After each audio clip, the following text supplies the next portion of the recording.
Hello student, कैसे हो आप लोगों को इनफिनिटी क्लास के इस यूट्यूब चैनल पर बहुत बहुत अभिनंदन है देखने के लिए। और मैं आपको बताऊं कि पिछली क्लास में हमने पढ़ा था करंट इलेक्ट्रिसिटी का जो टॉपिक था फिजिक्स का। उसमें हमने देखा था क्या कि कैसे करंट पास होता है, क्या पोटेंशियल डिफरेंस क्या होता है, कैसे चार्ज होता है, चार्ज कितने टाइप के होते हैं। इन चीज़ों के बारे में हमने डिस्कशन पिछली वीडियो में कर रखा है। ठीक है, जिन लोगों ने इस वीडियो को पहली बार देख रहे हैं वो हमारे चैनल के पिछले वीडियो को देख सकते हैं। चैनल पर पहली बार विजिट कर रहे हैं तो लाइक सब्सक्राइब और शेयर भी कर सकते हैं। ठीक है, अगर वीडियो आपको अच्छे लगे तो आप लाइक सब्सक्राइब शेयर जरूर करें। तो हम आज आगे के वीडियोज आगे क्लास में लेते हैं, आगे बढ़ते हैं। कि हमने पढ़ रखा था, तो हमने पढ़ा था पोटेंशियल डिफरेंस क्या होता है, पोटेंशियल क्या होता है। ठीक है, तो पोटेंशियल डिफरेंस हमने देखा था कि किसी एक यूनिट पोटेंशियल चार्ज को इनफिनिटी से एक पर्टिकुलर पॉइंट पे लाने में जो वर्क करना पड़ता है उसको पोटेंशियल कहते हैं। और पोटेंशियल डिफरेंस हमने देखा था कि दो किसी भी एंड यानी कि दो पॉइंट के बीच में, फिक्स पॉइंट के बीच में जो पोटेंशियल का डिफरेंस होता है यानी कि वोल्टेज का जो डिफरेंस होता है उसको कहते हैं पोटेंशियल डिफरेंस। ठीक है, तो आज जो हमारा टॉपिक स्टार्ट होना है वो होना है इलेक्ट्रिक सर्किट डायग्राम। तो इलेक्ट्रिक सर्किट डायग्राम क्या होता है पहले वो देखते हैं। Circuit diagram, circuit diagram. तो सबसे पहले आपको याद रखना है कि सर्किट डायग्राम में किस चीज की नीड होती है। सबसे पहले देखिए सर्किट डायग्राम में आपको नीड होगी, जैसे मान लीजिए सर्किट है, इस सर्किट में ये आपको यहाँ पर मान लीजिए रेजिस्टेंस भी लगा सकते हैं या बल्ब भी लगा सकते हैं। ठीक है, और हमें क्या करना है, इसको यहाँ ले जाना है। यहाँ पर लगता है आपको सीरीज में एमीटर। ठीक है, उसके बाद क्या करेंगे, ऐसे लेके आएंगे, यहाँ पर लगेगा बैटरी, इसको कहते हैं बैटरी। यहाँ पर एक स्विच, ठीक है, फिर ऐसे आएगा। ठीक है, ये कनेक्टेड होता है। ठीक है, ये हमारा ओपन सर्किट हो गया। और यहाँ पर क्या होता है कि वोल्ट मीटर कनेक्टेड होता है, वोल्ट मीटर। ठीक है, ये हमारा पॉजिटिव चार्ज होता है, ये नेगेटिव टर्मिनल होता है। करंट आपको पता है पॉजिटिव से नेगेटिव की तरफ मूव करता है।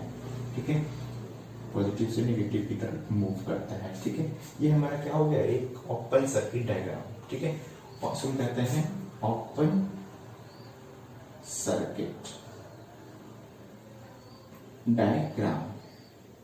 ठीक है, अब इससे होता है क्लोज सर्किट डायग्राम में क्या होता है। तो क्लोज सर्किट डायग्राम में क्या होता है कि हम इस स्विच को क्या करते, इसको चेंज कर देते, ऐसे कर देते। ये मान लीजिए स्विच ऐसे कनेक्टेड हो जाता है, इसको कहते हैं क्लोज सर्किट डायग्राम। ठीक है, आप एक क्वेश्चन आया हुआ है पिछले बोर्ड के पेपर में, पिछले साल के पेपर में आया था कि सर्किट डायग्राम का डायग्राम दे रखा था और उसमें पूछा गया था कि कौन सा सही सर्किट है। तो आपको ध्यान रखना है कि एमीटर हमेशा सीरीज में लगा होता है, यानी कि इसका पॉजिटिव नेगेटिव एंड होता है, और ये हमेशा पैरेलल में लगा होता है वोल्टमीटर किसी भी अप्लायंस के। ठीक है, आप याद रखना है कि सर्किट डायग्राम के अंदर क्या क्या चीज का सिंबल होता है। तो सिंबल में देखिए कि अगर आपको ऐसा सिंबल दिख रहा हो कि मान लीजिए ये सिंबल दिख रहा हो, इसका मतलब ये होता है बैटरी का सिंबल है।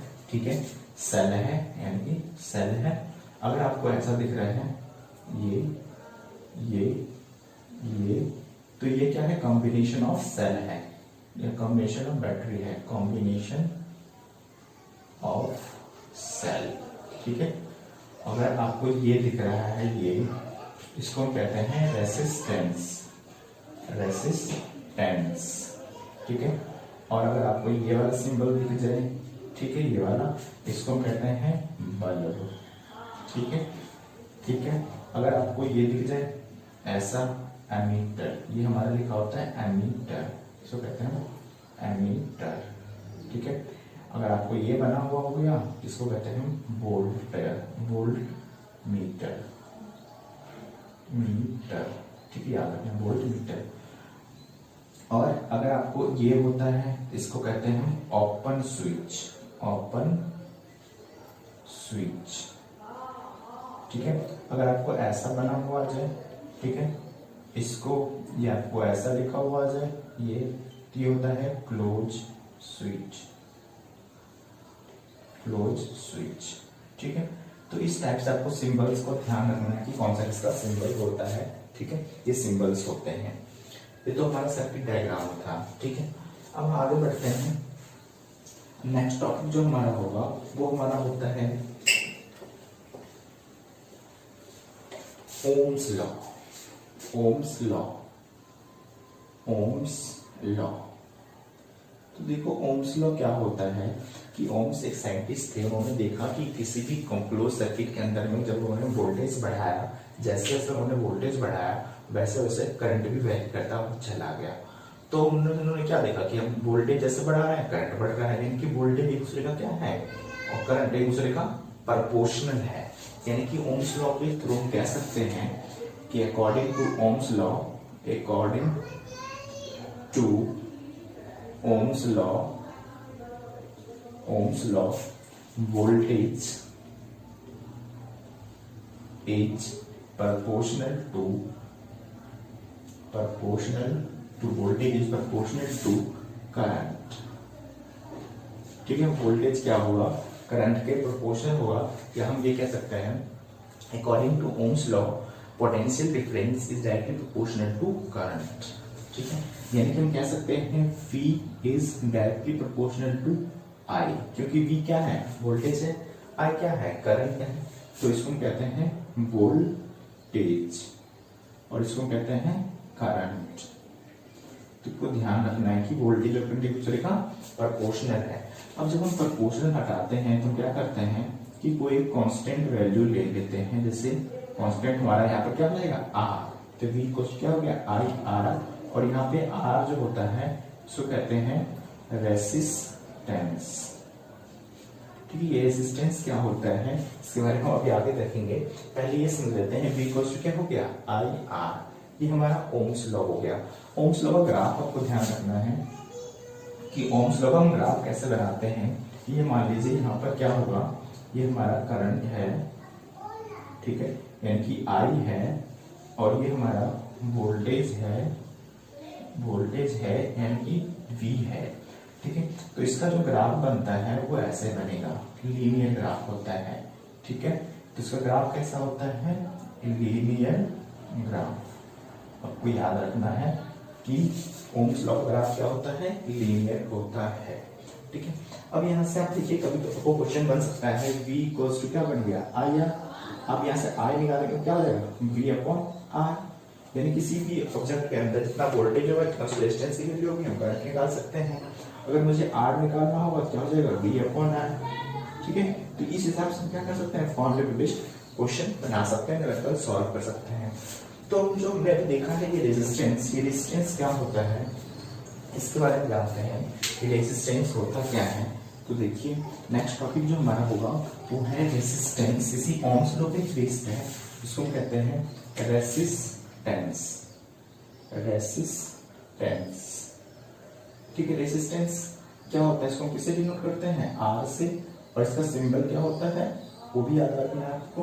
इसका सिंबल होता है ये वाला सिंबल, ये ओम्स होता है, यानी कि SI यूनिट इसका क्या हो गया, SI यूनिट होता है इसका ओम, या ये सिंबल होता है। अब रेजिस्टेंस होता क्या है इसको याद रखना है, ये किसी भी सब्सटेंस या किसी भी अप्लायंस या किसी भी कंडक्टर की वो प्रॉपर्टी होती है जिससे उसमें फ्लो करने वाले अब उसके जो उसमें जो करंट फ्लो कर रहा है उसको अपोज करता है, यानी कि रोकता है। यानी कि it is a property of a substance to opposes the flow of current. क्या हो जाएगा, it is a property of a substance to opposes the flow of current। क्या करता है कि किसी भी सब्सटेंस के अंदर अगर मान लीजिए कि करंट पास कर रहा है उसको रोकने की क्षमता, रेसिस्ट करने की क्षमता का क्या होता है रेजिस्टेंस कहलाता है। रेजिस्टेंस के SI में क्या रखना है, क्या होता है ओम होता है, और इसको हम सिंबल भी होता है। ठीक है, अब देखिए कि किसी भी मतलब मान लीजिए अगर I कॉस्ट हमने देखा था V कॉस्ट क्या हो गया IR, और यहाँ से R निकालें तो V अपॉन I। ऐसे निकाल सकते हैं रेजिस्टेंस की वैल्यू, है ना, वोल्टेज और करंट को डिवाइड करके रेजिस्टेंस की वैल्यू निकाल सकते हैं। अगर हमसे यहाँ पर कोई पूछ ले कि 1 ओम क्या होता है, 1 ओम क्या होता है, हम डिफाइन कर सकते हैं कि किसी भी सर्किट के या किसी भी अप्लायंस के अंदर अगर पोटेंशियल डिफरेंस 1 वोल्ट है और करंट उसके अंदर कितना फ्लो हो रहा है, 1 एम्पीयर करंट फ्लो हो रहा है, तो रेजिस्टेंस कितना होगा, ओम्स होगा, 1 ओम हो जाएगा। ठीक है, तो अब ऐसे हम डिफाइन कर सकते हैं 1 ओम को, ये 1 ओम होता क्या है। ठीक है, अब देखिए कि हमने देखा था ओम्स लॉ में कि V इक्वल्स टू क्या देखा था, ओम्स लॉ में V इक्वल्स टू IR। अगर मान लीजिए यहाँ पर वोल्टेज जो है डबल हो जाता है, V इधर देखा था voltage directly proportional to I। अगर देखिए वोल्टेज डबल हो गया तो करंट भी क्या हो जाएगा, डबल हो जाएगा। याद रखना है ये सब चीजें कि प्रोपोर्शन का मतलब होता है ये बढ़ रहा है फिर बढ़ रहा है। ठीक है, तो ये हमारा हो गया क्या, ओम्स लॉ का, उस पर न्यूमेरिकल्स जो होते हैं उसको हम सॉल्व कर सकते हैं। ओम्स लॉ को बेस्ड एक न्यूमेरिकल देखते हैं करके कि कैसे आते हैं और कैसे हम उसको सॉल्व करते हैं। ओम्स लॉ का न्यूमेरिकल, ठीक है, तो देखिए ओम्स लॉ में एक न्यूमेरिकल ले लेते हैं। जैसे मान लीजिए कि simple electric bulb has the 24 volt battery. Simple electric circuit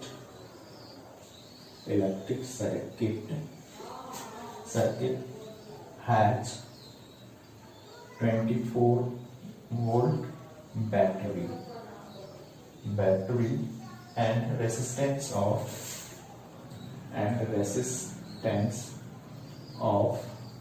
60 ohm. What will be the current in the circuit? What will be the current in the circuit? इस सर्किट के अंदर कितना करंट होगा। देखिए इसमें आप सिंपल सर्किट दे रहे हैं और इसका वोल्टेज कितना है, वोल्टेज आपको दे रखा है कितना, तो देखिए 24 वोल्ट है। ठीक है, ये कितना है, रेजिस्टेंस है, आर कितना है, 60 ओम है। ठीक है, आपको पूछ क्या रहा है, what will the current equals क्या होता है, I equals to V upon R. तो वोल्टेज कितना है 24, करंट कितना है 60, हम इसको क्या करेंगे डिवाइड, 12 से काट देंगे, 24 12 25 60। अब देखिए इसको काटे क्या हो जाएगा, 0.4 एम्पियर का करंट इसके अंदर होगा। तो ऐसे न्यूमेरिकल्स को आराम से सॉल्व कर सकते हैं अगर क्वेश्चन आता है तो। ठीक है, नेक्स्ट टॉपिक जो हमारा है आने वाला है वो है फैक्टर अफेक्टिंग ऑफ रेजिस्टेंस। की रेजिस्टेंस को क्या क्या, वो जो रेजिस्टेंस हमने देखा है, इस रेजिस्टेंस किस किस पे डिपेंड करता है, कौन इसको इफेक्ट करता है, जरा उसको पढ़ते हैं। तो हमारा टॉपिक जो है क्या है, factor affecting of resistance. Factor effecting of resistance को कौन कौन प्रभावित करता है। तो आपको सबसे पहले देखना है कि रेजिस्टेंस जो को प्रभावित जो करता है वो सबसे पहले है लेंथ ऑफ द वायर। ठीक है, यानी कि जो रेजिस्टेंस हो गया वो डायरेक्टली प्रोपोर्शनल होता है length of the wire. Resistance directly proportional होता है लेंथ ऑफ द वायर। दूसरा आपको याद रखना है कि resistance is directly proportional to resistance is inversely proportional to area of cross section। यानी resistance is inversely proportional to area of cross section। ठीक है, तो देखिए रेजिस्टेंस तो R है, अब इनवर्सली प्रोपोर्शनल का मतलब ये 1/a हो जाएगा। ठीक है, तो ये अगर इनवर्सली का मतलब क्या होता है, अगर ये बढ़ रहा है तो ये घटेगा, ये घट रहा है तो ये बढ़ेगा, ये होता है उल्टा कंडीशन, इसको कहते हैं इनवर्सली। ये क्या होता है, प्रोपोर्शनल है क्योंकि एक दूसरे के, ये बढ़ रहा है तो ये बढ़ रहा है, ये घट रहा है तो ये घट रहा है, ये तो सेम होता है, इसलिए प्रोपोर्शन होता है, ये उल्टा होता है, इसलिए हम कहते हैं R equals to R direct to 1/a। ठीक है, तीसरा है कि रेजिस्टेंस जो डिपेंड करता है वो करता है टेम्परेचर पे। Resistance resistance depend on temperature. क्या करेगा, रेसिस्टेंस जो है टेम्परेचर पे भी डिपेंड करता है। जैसे कि मान लीजिए जहाँ पर टेम्परेचर ज़्यादा कूल हो वहाँ पर रेसिस्टेंस की वैल्यू कम हो जाती है, जहाँ टेम्परेचर ज़्यादा बढ़ जाए रेसिस्टेंस की वैल्यू बढ़ जाती है। इस हिसाब से रेसिस्टेंस की वैल्यू जो है किस पे डिपेंड कर गया, टेम्परेचर पे। एक और चीज आपको याद रखना है कि रेसिस्टेंस की वैल्यू डिपेंड करता है, resistance is depend on nature of the material, nature of material. अब ये देखिए कि कोई भी मटेरियल है वो किस चीज का बना हुआ है उस पर डिपेंड करेगा उसका रेजिस्टेंस की वैल्यू। जैसे मान लीजिए अगर वो गोल्ड का बना होगा उसका रेजिस्टेंस कैसे होगा, वो आयरन का बना हुआ रेजिस्टेंस अलग होगा, एल्युमिनियम होगा रेजिस्टेंस अलग होगा, कॉपर होगा उसका रेजिस्टेंस अलग होगा। तो इस depend on nature of the material. ये चार चीज आपको याद रखना है। ये क्वेश्चन आया हुआ है, what are the factor effecting of resistance, resistance को इफेक्ट करने वाले कौन कौन से फैक्टर्स हैं। ये चार फैक्टर्स हैं। अब देखिए ये और ये इन दोनों को हम एक साथ कंबाइन करें क्योंकि ये दोनों रेजिस्टेंस ही है ना। तो देखिए दोनों कंबाइन करते हैं तो हम लिखेंगे इसको, मान लीजिए देखिए इसको इक्वेशन, मान लीजिए मैंने इसको इक्वेशन 1 बना लिया और इसको इक्वेशन 2 बना लिया, ठीक है। तो अगर हम इसको क्या करें, देखिए combining equation 1 and 2, combining equation 1 and 2, देखिए क्या हो जाएगा, R is directly proportional to L upon A, ठीक है। अब यहाँ पर हम प्रोपोर्शन को हटाते हैं, प्रोपोर्शन को हटाने के लिए हो जाएगा R इक्वल्स टू क्या हो जाएगा, एक कांस्टेंट आ जाएगा L अपॉन A, ठीक है। अब ये R ये रो होता है, इसको कहते हैं रो, ठीक है, रो। इसका दूसरा नाम होता है, इसको कहते हैं रेसिस्टिविटी, ठीक है, रेसिस्टिविटी कहते हैं और उसको डिनोट करते हैं रो से, ठीक है। अब ये रेसिस्टिविटी क्या होता है, ये सब्सटेंस की किसी भी मान लीजिए कंडक्टर की प्रॉपर्टी होती है कि कैसे इसको निकालना हो। यहाँ से रेसिस्टिविटी मान लीजिए रो क्या हो जाएगा, R A अपॉन L, तो हम इससे डिवाइड करके हम क्या कर सकते हैं, रेसिस्टिविटी की वैल्यू निकाल सकते हैं, ठीक है।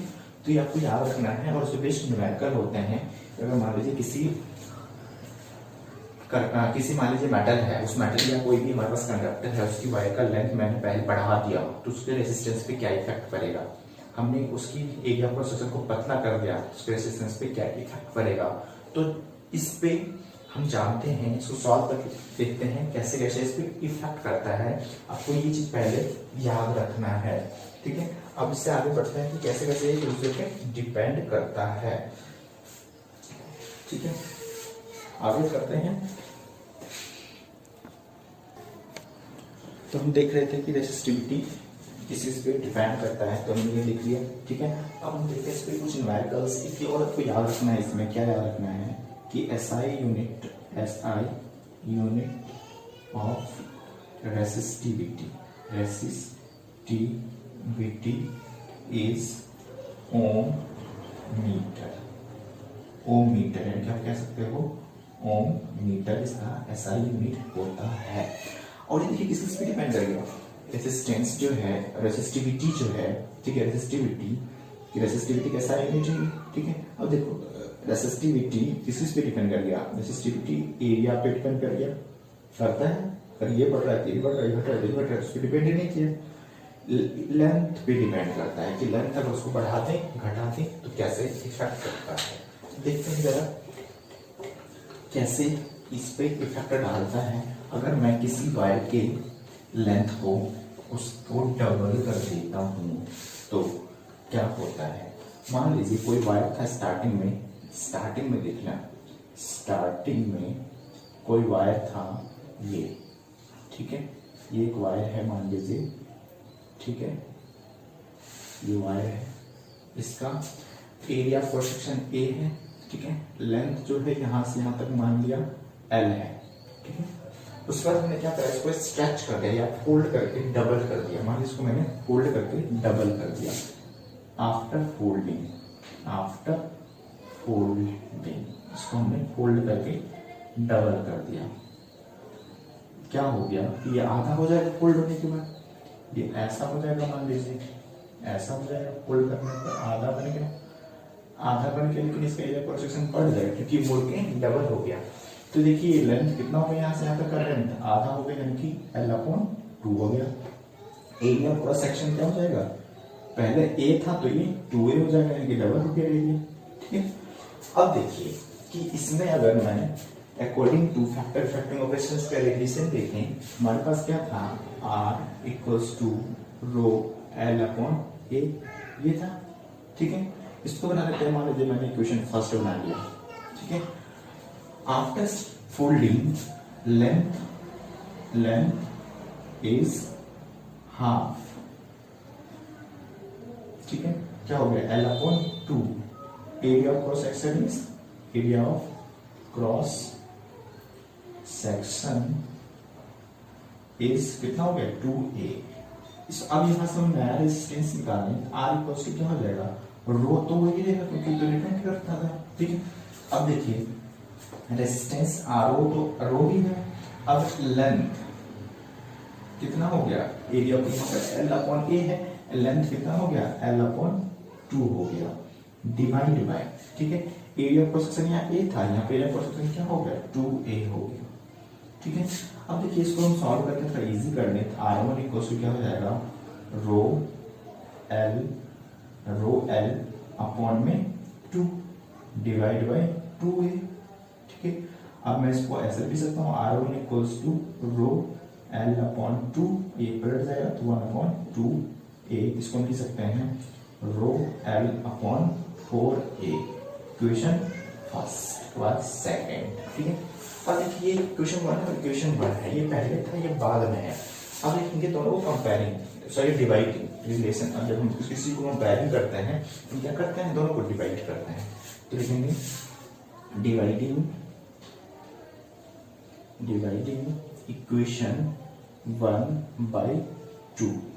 इक्वेशन 1 को 2 से डिवाइड कर रहे हैं, मान लीजिए R डिवाइड बाय R1, यहाँ हो जाएगा रो L/A डिवाइड बाय क्या हो जाएगा, ये पूरा रो L/4A। ठीक है, अब देखो R/R1 is equals to row L/A, ये डिवाइड है मल्टीप्लाई हो जाएगा 4A रो L से रो कैंसिल आउट, A से कैंसिल आउट, हमारे पास आ गया R/R1 इज इक्वल्स टू 4/1। अब इसको क्रॉस मल्टीप्लाई कर दें, क्या हो जाएगा R equals to 4R1, R1 निकालें क्या हो जाएगा 1/4R, 1/4R। अब देखिए क्या रिलेट हो गया कि हमने यहां पर देखा है कि पहले जो रेजिस्टेंस की इसकी वैल्यू थी R थी। ठीक है, इसकी रेजिस्टेंस की वैल्यू R थी, जब हमने इसको स्ट्रेच करके छोटा कर दिया तो इसकी रेजिस्टेंस की वैल्यू भी क्या हो गया, घट गया। कितना घट गया, 1/4 हो गया। ठीक है, तो इस हिसाब से आपको ध्यान में रखना है कि जब हमने इसकी रेजिस्टेंस की लेंथ ऑफ द वायर को स्ट्रेच करके हाफ कर दिया, उसका एरिया ऑफ क्रॉस सेक्शन पे क्या इफेक्ट पड़ गया, रेजिस्टेंस पर क्या इफेक्ट पड़ता है। एक तो ये वाला था जब हमने इसको फोल्ड करके डबल कर दिया। अब मान लीजिए इसी को मैं क्या करता, इसके स्ट्रेच करके लंबा कर देता। ठीक है, मान लीजिए ये पार्ट ऐसे ही रहता। ठीक है, और इसको हम क्या करते हैं आफ्टर स्ट्रेचिंग। ठीक है, इसको मैं स्ट्रेच करके खींच करके डबल कर देते हैं। यहां पर मान लीजिए after stretching stretched twice itself, अपने वाले का डबल कर दिया इसको, मान लीजिए तो ये ऐसा हो जाता। ठीक है, ऐसा हो जाता डबल होने से। ठीक है, अब इसका लेंथ क्या हो गया, यहां से यहां तक पहले वाले का दुगुना हो गया, यानी कि 2L हो गया, और इसका एरिया क्रॉस सेक्शन क्या हो जाएगा A/2 हो जाएगा, क्योंकि ये पहले A था, इसका आधा हो गया क्योंकि डबल कर दिया हमने इसको खींच के। ठीक है, अब यहां से रेजिस्टेंस निकालते हैं तो R' इक्वल क्या हो जाएगा, रो लेंथ तो क्या हो जाएगा 2L/A, A क्या है A/2। इसको सॉल्व करनी तो R1 इक्वल हो जाएगा रो L, ये 2 पर चला जाएगा तो क्या हो जाएगा 4/A। ठीक है, अब क्या करेंगे, दोनों को डिवाइड लिखेंगे, डिवाइडिंग इक्वेशन 1/2, हमें मिल जाएगा R/R1 equals to rho L upon A divide by rho L into 4 upon A. अब इसको हम सॉल्व करते हैं तो r upon R one is equals to rho L upon A divide multiply हो जाएगा तो a upon rho L into 4। देखो a से कैंसिल आउट, रो एल से रो एल कैंसिल आउट, तो हमारे पास बचा क्या, r upon R one equals to 1/4। Cross multiply कर दें तो r1 is equals to 4 times of r, यानी कि पहले वाले का 4 गुना हो गया। ठीक है, तो आपको ध्यान रखना है जब किसी भी कंडक्टर की लेंथ को अगर हम खींच के डबल कर दें तो उसकी रेजिस्टेंस की वैल्यू पहले वाले का 4 गुना हो जाता है, और जब मैं किसी वायर को स्ट्रेच करके आधा कर दूं तो उसकी रेजिस्टेंस की वैल्यू पहले का 1/4 हो जाता है। ठीक है, तो ऐसे करके आपको प्रूफ करने के लिए पेपर में क्वेश्चंस आते हैं, तो आपको ये दोनों प्रूफ को याद रखना है। ठीक है, इसमें कुछ न्यूमेरिकल्स भी हैं जो पेपर में आते हैं, जो हम नेक्स्ट वीडियोज में इसके न्यूमेरिकल्स और उसके बाद हम पढ़ेंगे कॉम्बिनेशन ऑफ रेजिस्टेंस, जो नेक्स्ट वीडियो में होगा। Thank you for watching.